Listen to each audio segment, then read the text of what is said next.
Hey everybody, this is the teaching for December 12th that we were going to do at Snapshot. We ended up canceling it because the roads might be bad and we want everyone to stay safe. So hopefully you guys are catching up with this online. If you haven't watched last week's video or you weren't at Snapshot last week, go ahead and check out the video because you're going to kind of need that as a reference point for what we're talking about today.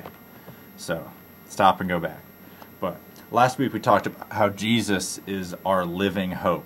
We talked about the story in John chapter 9 of how the blind man was healed. And go back, like I said, and watch last week's video if you haven't seen it so you know what we're talking about.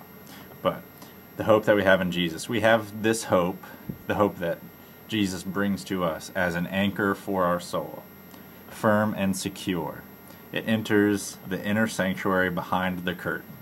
All right. We have a secure hope in Jesus. Nothing can change this hope.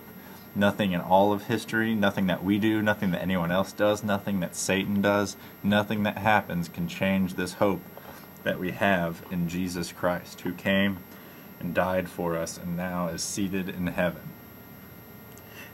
That's it. What Jesus has done has been done forever. It's firm, it's secure, we can trust in it and believe in it. It's a dream that will never leave us. When it says it enters into the inner sanctuary behind the curtain, remember the Jewish people used to worship God before Jesus, and they had a special room that where they thought the presence of God lived, and between that was a curtain. And when Jesus died, that curtain was torn in half.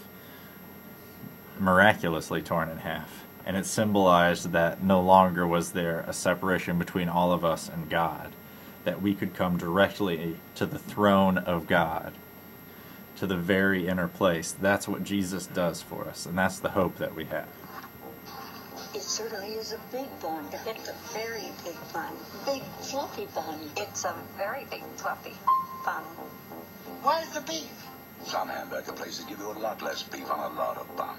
Where's the beef? At Wendy's, we serve a hamburger we modestly call a single. And Wendy's single has more beef than the Whopper or Big Mac. At Wendy's, you get more beef and less bun. Hey, where's the beef?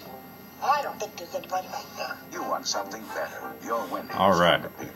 So that It certainly is a really old commercial, it's but a very big bun. Big it made fluffy me bun. think. I It's thought about a it right very away big because I fluffy thought about bun. this week. Where's the hope? Where's the beef? Where's the hope? Some in the hamburger world? places give you a lot less beef on a lot of bun. Where's it at? When we Where's look the around, beef? where do At we Wendy's, see we things serve a that make us hamburger hope? we modestly call a single. Oftentimes And we Wendy's look at single what has we're more told, beef we're than the hopeful, Whopper or Big Mac. what they At can Wendy's, you become, get more beef what and they're less to be. bun. Sometimes Hey, where's the older adults beef? look at you guys I as don't think there's teenagers anybody and back say, there. You want something hope better. for You're this world. Wendy's They kind of see people. They see the potential that we have, but no matter what, remember the only real hope, the only hope that's anchored, that will never fade or rust or rot or mess up, is Jesus.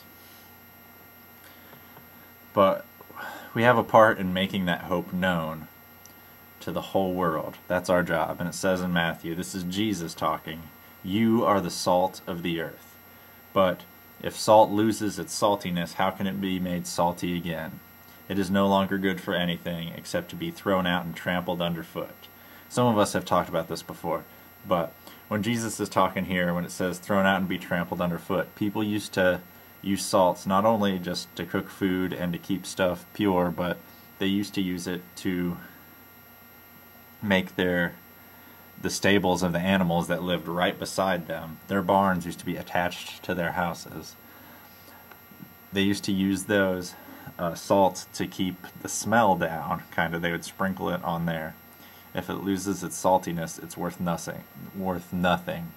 It's not even worth to be thrown out to make manure of animals not smell.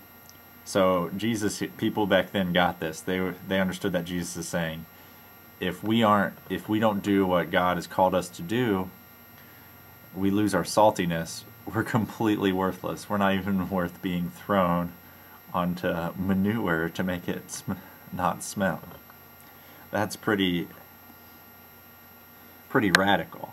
Jesus goes on to say, you are the light of the world. A town built on a hill cannot be hidden. Neither do people light a lamp and put it under a bowl.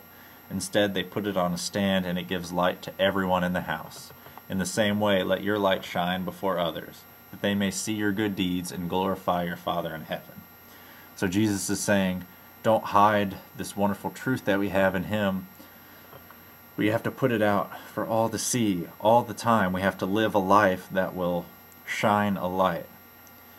Live a life that shows the hope that we have in Jesus, that strong hope that we have, that living hope that we know we can call out to Him no matter what. We have to live a life like that. And then people will see it, and we have to glorify God because of the life we live. Not just say, oh yeah, I'm pretty good. Say, it's because God's in me, and you have to know about Jesus and what He's done.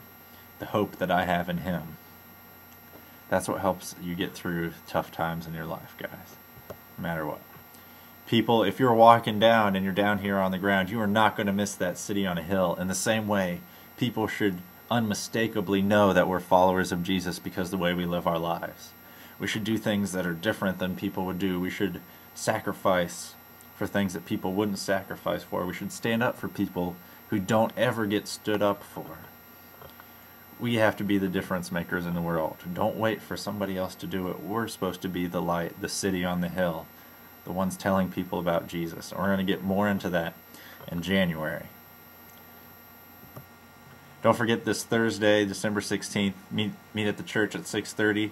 There in front of the sanctuary, we'll be packing Christmas baskets, which just means food and toiletry items for people for Christmas. Some families that we're helping out through the Salvation Army. Be there. We need some help to do it. It'll take about an hour maybe. So hopefully we'll see you guys there.